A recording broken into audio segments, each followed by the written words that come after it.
My son Mark threw a glass of red wine in my face, screaming, "You're too stubborn and old to understand," as his wife Jessica recorded it all, waiting for my breakdown. But I calmly wiped the crimson stains away, reached into my jacket pocket, and pulled out something that made them both go white with terror. They had no idea their greedy father had been 3 steps ahead all along. The $750,000 figure hit me like a physical blow that December evening. Mark paced across my living room in Paradise Valley, his designer shoes clicking against the hardwood floors Helen and I had refinished 20 years ago. "Dad, I need $750. This is the investment opportunity of a lifetime." His voice carried that familiar edge of entitlement, the tone of a man who'd never truly earned what he demanded. I remained seated in my leather armchair by the fireplace, a biography of Eisenhower still open in my lap. At 72, I'd learned the value of measured responses, especially when dealing with desperate people, even when that desperate person was my own son. "Son, that's a considerable sum. What exactly are you planning to invest in?" Mark stopped mid-stride, running his fingers through his thinning hair. His angular face twisted with barely contained frustration. "It's a revolutionary app platform. Artificial intelligence meets logistics optimization. I've got investors lined up, but I need seed capital to show commitment." His hands gestured wildly, painting invisible presentations in the air. The fire crackled between us, casting dancing shadows that reminded me of better evenings when this room held warmth instead of tension. "Mark, your track record with investments hasn't been... Don't..." He pointed at me aggressively. "Don't throw my past mistakes in my face, old man. This is different. This is my chance to finally break through, old man." The words stung more than I cared to admit. When had I become old man instead of dad? "I understand you're passionate about this, but $750,000. Then liquidate some assets. Sell this ridiculous house." The words came out sharp, calculated. "You're rattling around in here like a ghost, Dad. It's too big for you anyway." The room went silent except for the soft hiss of burning oak. I felt my jaw tighten, my hands gripping the book's leather binding. "This house is my home, Mark. I lived here with your mother. Mom's been gone 5 years. His voice rose, echoing off the vaulted ceiling. 5 years, Dad. You can't live in a shrine forever. Be practical. The real estate market is hot. You could clear $2 million easy. $2 million easy." As if the kitchen where Helen taught him to make pancakes was just square footage. As if the backyard where we'd played catch held no more value than its property assessment. "I'm not selling my home." Something shifted in Mark's expression then. Disappointment hardened into something uglier, more calculating. The mask of filial concern slipped completely. "You're too old and stubborn to understand modern business. While you're sitting here clutching your memories like some pathetic old fool, real opportunities are passing by." He grabbed his coat from the sofa, movements sharp with barely controlled rage. "Jessica was right. You've become impossible to reason with, completely useless." The front door slammed with enough force to rattle the picture frames on the mantel. Through the bay window, I watched his BMW's headlights sweep across the driveway before disappearing into the Arizona winter night. I sat there listening to the house settle around me, the fire's warmth unable to chase away the chill his words had left behind. The clock on the mantel ticked past 8:30, marking the end of what I'd hoped might be a pleasant father-son visit. Instead, I'd witnessed the cold calculation of a man who viewed his own father as nothing more than an obstacle to his ambitions.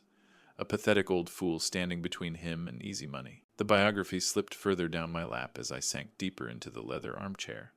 The fire had burned lower, casting longer shadows across the living room that suddenly felt cavernous without Mark's angry presence. I should have seen this coming. The signs had been there for months, maybe years, but, like most fathers, I'd chosen to see what I wanted to see, rather than what was right in front of me. Rising slowly from the chair, my joints protesting the movement, I made my way to the library. This room had always been my sanctuary, where Helen and I had made our most important decisions. Tonight, it felt like a refuge from the harsh reality my son had just delivered. The brass reading lamp Helen had given me for our 20th anniversary cast a warm glow across the oak shelves. I pulled down the thick photo album from its familiar spot, its worn leather binding soft in my hands. The first page opened to Mark at age 3, gap-toothed and grinning, as he took his first wobbly steps across this very floor. Helen's careful handwriting below read March 15th, 1993. "Our boy is walking." I could almost hear her delighted laughter echoing through the years. Turning the page, I found Mark at 5, straddling his first bicycle in the driveway.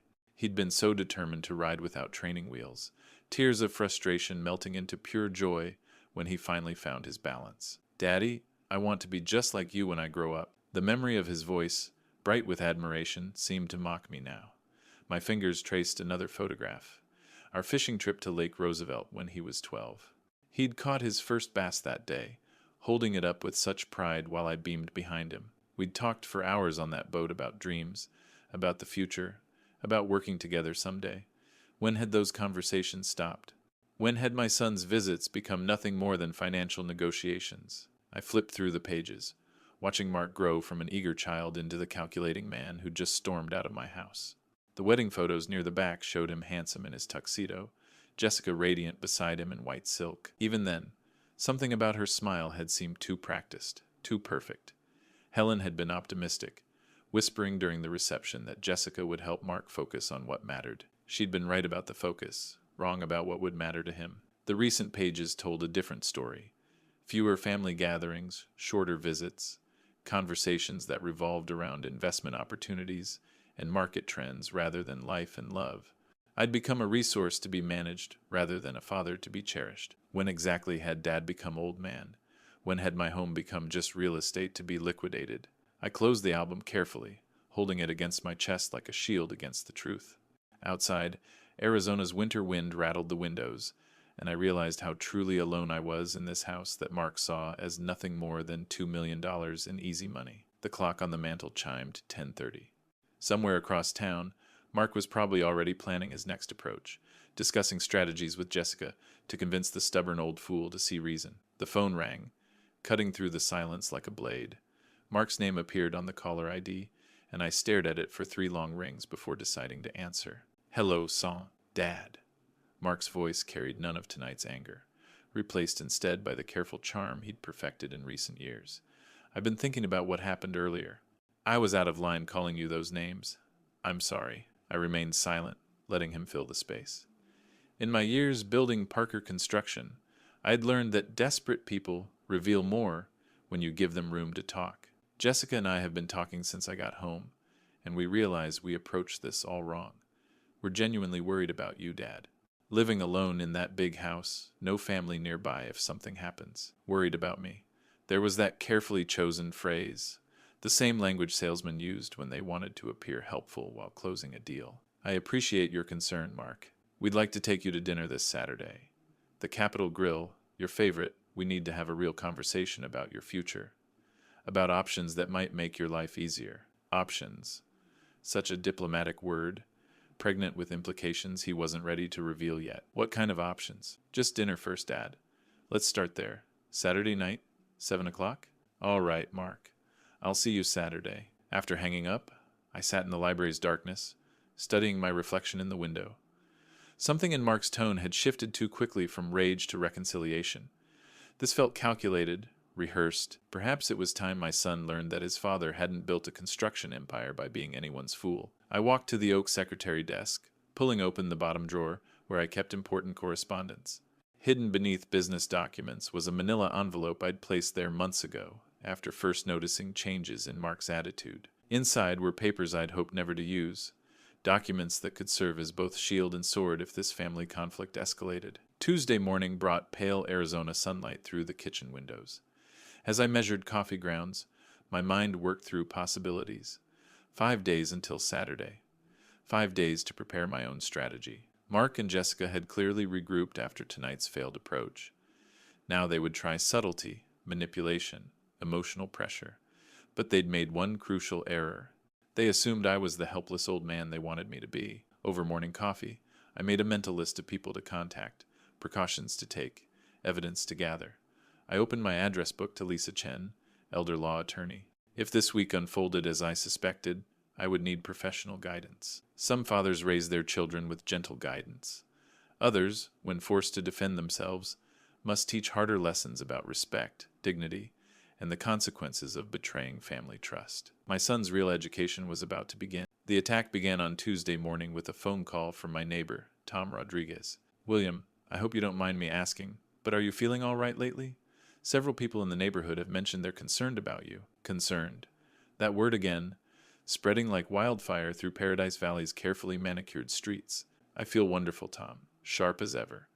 What kind of concerns? His discomfort was audible through the phone. Well, there's been some talk about memory issues, maybe some confusion with managing finances. Jessica mentioned to my wife that the family is worried about you living alone. Jessica, so it had begun.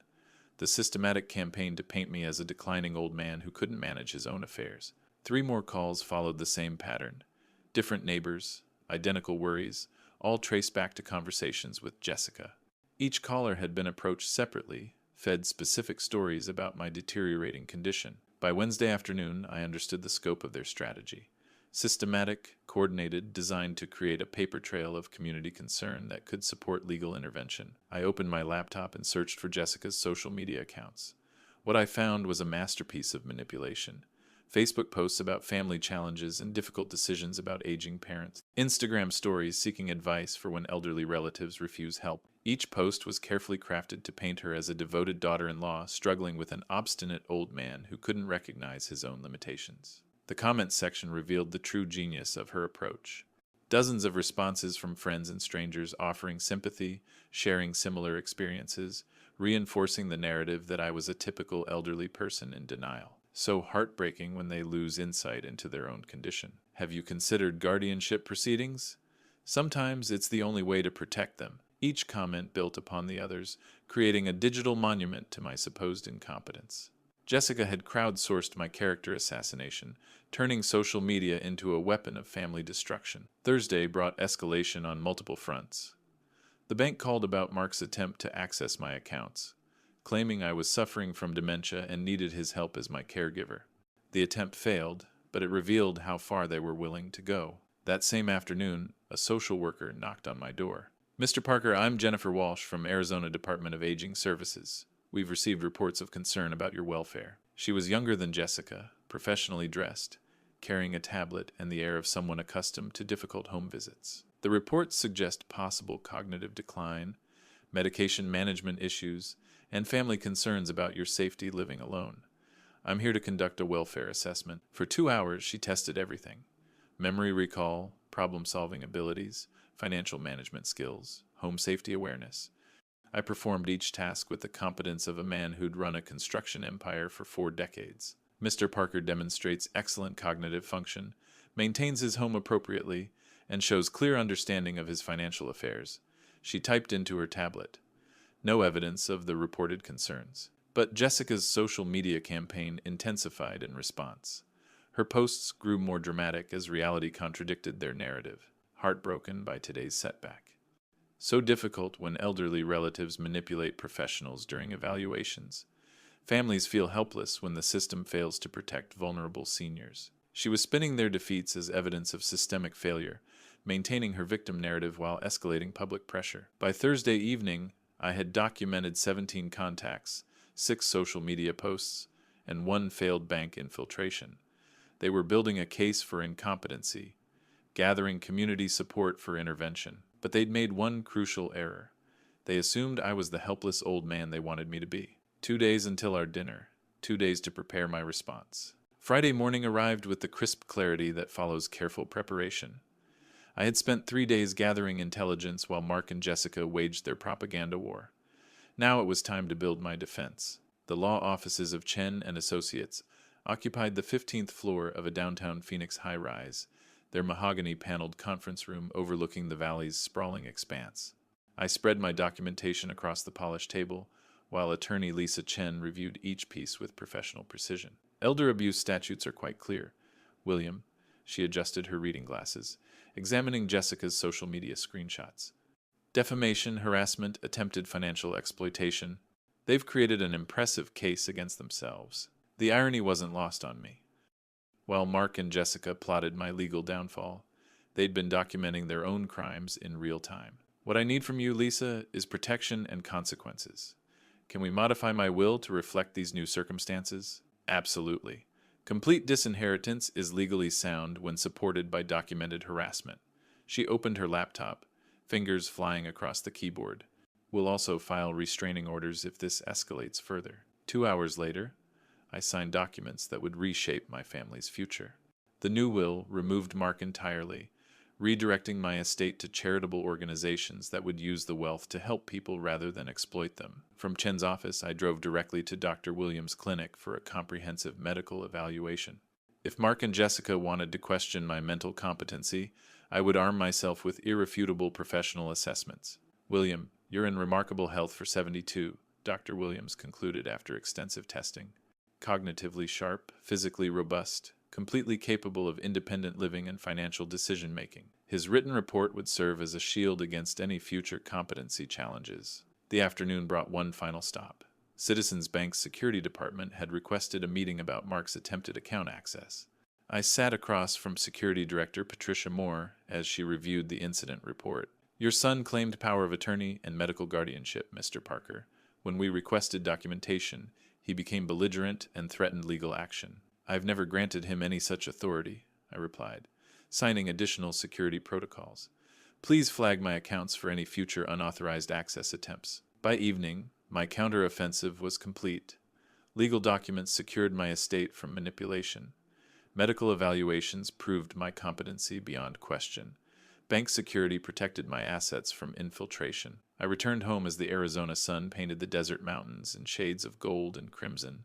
In my study, I arranged the new will, medical reports, and evidence of their harassment campaign in a leather portfolio. Tomorrow night's dinner would be Mark and Jessica's last chance to show genuine remorse and respect. If they chose to continue their manipulative games, they would discover that some old men possessed very sharp teeth indeed. I selected my finest suit, the navy one Helen had always loved, and laid it carefully across the bedroom chair.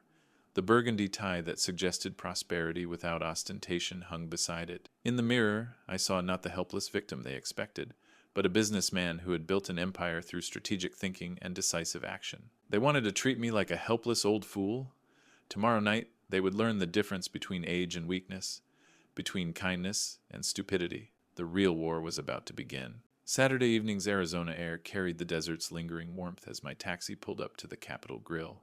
Through the restaurant's tall windows, I could see the warm lighting and elegant atmosphere that had made this Helen's favorite place for special occasions. Tonight felt anything but celebratory. The maitre d' led me through the dining room toward table 7, the same secluded corner booth Mark had specifically requested. As I approached, both Mark and Jessica rose from their seats, their smiles too wide, too practiced. Dad, you look wonderful. Mark's embrace felt rehearsed, a performance for nearby diners rather than genuine affection. He'd dressed for the occasion in his best suit, the charcoal gray one I'd helped him select for job interviews years ago. Jessica remained poised beside the table, her perfectly applied makeup reflecting the candlelight. She wore a conservative navy dress that suggested respectability, though her phone lay prominently beside her water glass. Screen up and ready. William, we're so grateful you agreed to meet with us. Her voice carried that sticky sweetness she'd perfected for difficult conversations. We've been terribly worried about you. I took the chair they'd left for me, facing the wall, I noticed. They commanded clear views of the restaurant's entrance and windows. Even the seating arrangement felt strategic. Jessica, you're looking well, I replied, settling into my seat while studying their positioning. Everything about this felt choreographed, from their synchronized greetings to the way Jessica's fingers hovered near her phone. The waiter approached with practiced efficiency. Good evening, gentlemen, madam. May I start you with cocktails this evening? Wine for us, Mark answered quickly. The Cabernet Sauvignon. Dad, your usual? Just water, thank you. I'd learned long ago that important negotiations required complete clarity of mind. As the waiter departed, Mark leaned forward with what he probably thought was paternal concern. Dad, Jessica and I have been discussing your situation all week.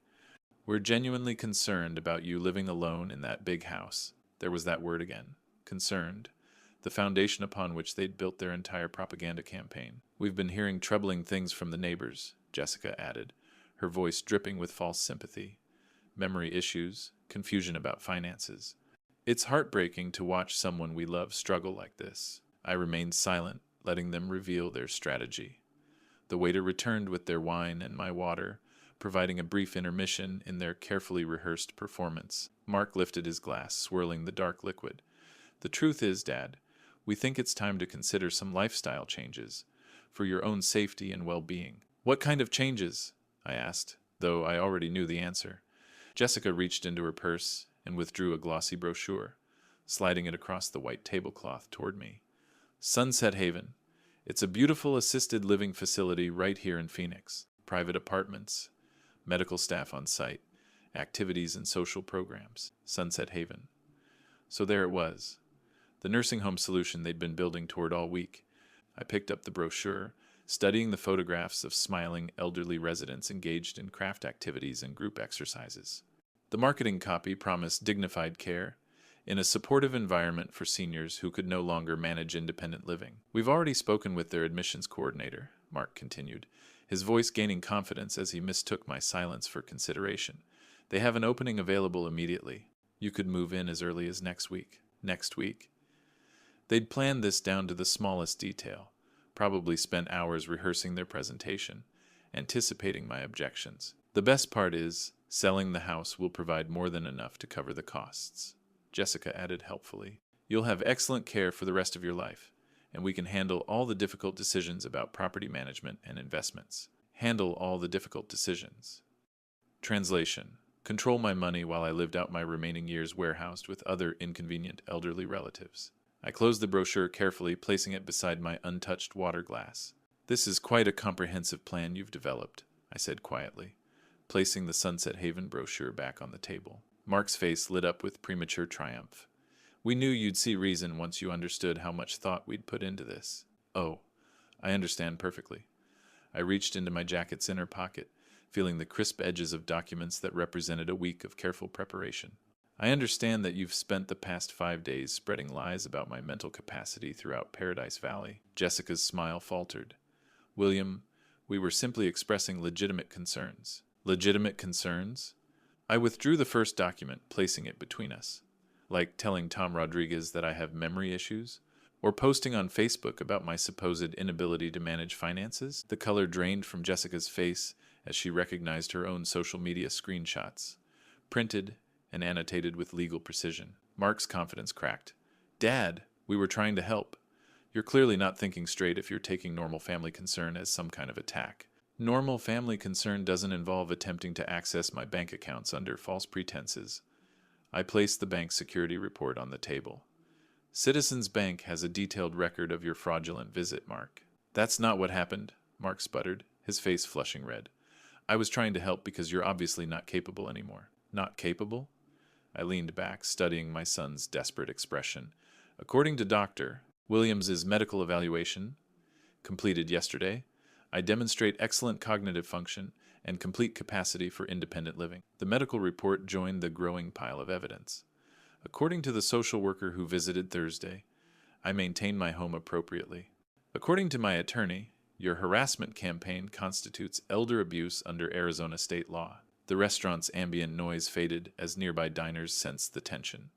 Jessica's phone trembled as their narrative collapsed. You want proof I can't take care of myself? Mark's voice rose dangerously, drawing stares. Fine. Here's your proof, you stubborn old fool. His wine glass moved in slow motion, Mark's arm rising with theatrical precision. The dark Cabernet arced through the air, catching candlelight before splashing across my face and chest. The wine hit with shocking coldness, soaking into my navy suit. Drops scattered across the white tablecloth like blood spatter. Look! Mark slammed the empty glass down, cracking the crystal. I just threw wine on you, and you're too old and pathetic to even respond. You just sit there like a helpless child who can't defend himself. Jessica's delighted laughter cut through the shocked silence. Exactly. This is perfect documentation. Her phone lifted, openly recording, clear evidence of diminished capacity to respond to basic social situations. Around us, conversation stopped. Waiters froze. A woman at the next table gasped in horror. I reached for my napkin with deliberate calm, wiping the crimson stains from my cheek. The wine's bitter scent mixed with Jessica's perfume and the restaurant's garlic aroma. You threw wine on your own father to prove he was helpless, I said quietly, my voice carrying in the silent dining room. I folded the soiled napkin neatly, then reached into my jacket one final time. This is my new will, signed yesterday morning.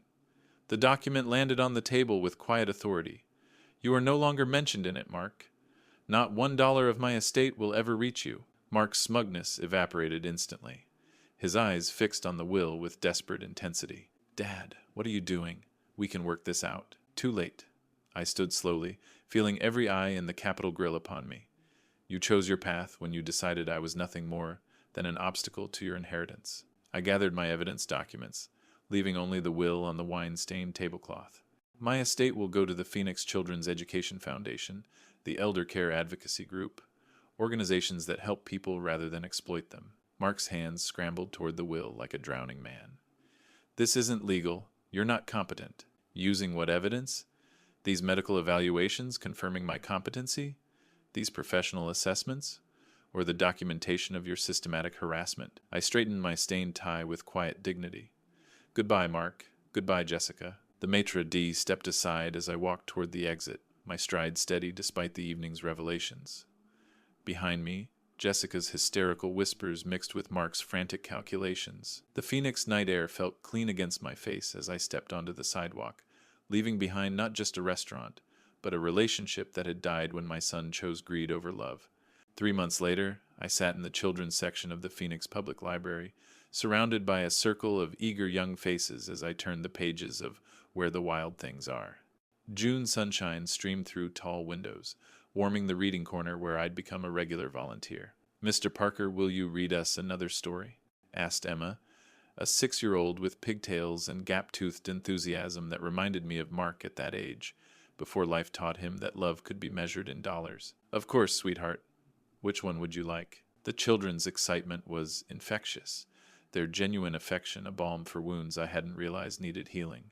These weekly reading sessions had become the highlight of my week, proof that some relationships could be built on joy rather than obligation. Through Tom Rodriguez, I'd learned that Mark and Jessica's grand scheme had unraveled spectacularly after our dinner. Without access to my inheritance, Mark's app investment had collapsed within weeks. The investors he'd promised commitment money had withdrawn their backing, leaving him with nothing but debt and broken promises. Jessica's social media campaign had backfired when screenshots of her manipulative posts went viral in elder care advocacy groups. Her carefully crafted victim narrative was exposed as calculated manipulation, destroying her reputation among the very community she'd tried to deceive. They'd been forced to sell their Evanston townhouse to cover Mark's failed business debts. Last I heard, they were renting a small apartment across town, their marriage strained by financial pressure and mutual blame for their spectacular failure. Mark had tried calling twice in the past month, but I'd let the calls go to voicemail. His messages were predictable combinations of hollow apologies and thinly veiled requests for financial assistance. Some lessons, once taught, didn't require repetition. After the children were collected by their parents, I walked 3 blocks to Romano's Cafe, where my Tuesday lunch group was already assembled. Margaret Chen, a retired teacher whose warmth had nothing to do with inheritance expectations, smiled as I joined them. "William, you look better every time I see you. Freedom suits you." "It certainly does," I replied, settling into my chair with the contentment of a man who'd finally learned the difference between family and genetics. That afternoon brought a stack of letters from the charitable organizations receiving my donations. Each detailed how the money was being used: scholarships for underprivileged children, medical research funding, elder care advocacy programs that protected vulnerable seniors from exactly the exploitation Mark and Jessica had attempted. One letter particularly moved me, from a young woman whose college tuition had been covered by the Phoenix Children's Education Foundation. "Dear Mr. Parker, your scholarship has changed not just my life, but my entire family's trajectory. I'm the first person in 3 generations to attend college, and I plan to become a social worker to help other families navigate difficult times. Your generosity has created ripples of hope that will continue for decades." This was legacy, not the entitled inheritance Mark had demanded, but real impact on lives that needed hope rather than handouts. As evening approached, I sat in my library with tea and a biography, surrounded by the peaceful silence I'd once feared but now treasured. The phone remained blissfully quiet. No desperate calls from Mark begging for reconciliation. No threats from Jessica about legal challenges that would never materialize. Through the window, I could see Tom Rodriguez tending his roses. He waved when he spotted me, the simple gesture of a neighbor who'd become a genuine friend after the toxic family drama had ended. I'd spent 72 years learning that family meant more than genetics, that love required respect to survive, and that some relationships were too poisonous to salvage regardless of their history. The hardest lesson had been discovering that protecting yourself from exploitation sometimes meant accepting the loss of people you'd once treasured. But in releasing that toxic connection, I'd found space for relationships that nourished rather than drained, friends who appreciated rather than calculated, and a community that valued contribution over inheritance. Mark and Jessica had gotten exactly what they'd worked for: each other, their debts, and the consequences of their choices. Meanwhile, I'd discovered something far more valuable than money. The kind of contentment that couldn't be inherited, manipulated, or stolen, only earned through wisdom, generosity, and the courage to choose dignity over exploitation. Sometimes the greatest lessons come through our deepest pain. William's story teaches us that true family isn't defined by blood, but by love, respect, and genuine care. When those we trust most choose greed over gratitude, we must find the courage to protect our dignity. God has a way of revealing people's true character when money enters the equation. In betrayal stories like William's Campai, we see how financial desperation can transform loving relationships into calculated manipulation. Yet, through his trials, God also showed William that real wealth lies not in what we accumulate, but in what we give away. The most powerful grandpa stories often involve difficult choices between enabling bad behavior and teaching tough lessons. William discovered that sometimes loving someone means refusing to be their victim. God blessed him with the wisdom to recognize that his son's greed had poisoned their relationship beyond repair. These betrayal stories remind us that we cannot control others' choices, only our responses to them. William chose dignity over desperation, community over control, and purpose over pity. God honored his courage by surrounding him with genuine relationships built on mutual respect rather than financial expectations. In the end, the greatest inheritance we can leave isn't money, but the example of how to live with integrity. William's grandpa stories will inspire others to stand firm against manipulation, to choose wisdom over weakness, and to trust that God provides for those who choose righteousness over revenge. True peace comes not from having everything we want, but from knowing we've lived according to our values, protected our boundaries, and used our resources to lift others up rather than enable their destruction. What lessons from William's journey resonate most with your own experiences? Share your thoughts below, and if this story touched your heart, consider sharing it with someone who might need to hear that it's never too late to choose self-respect over family dysfunction.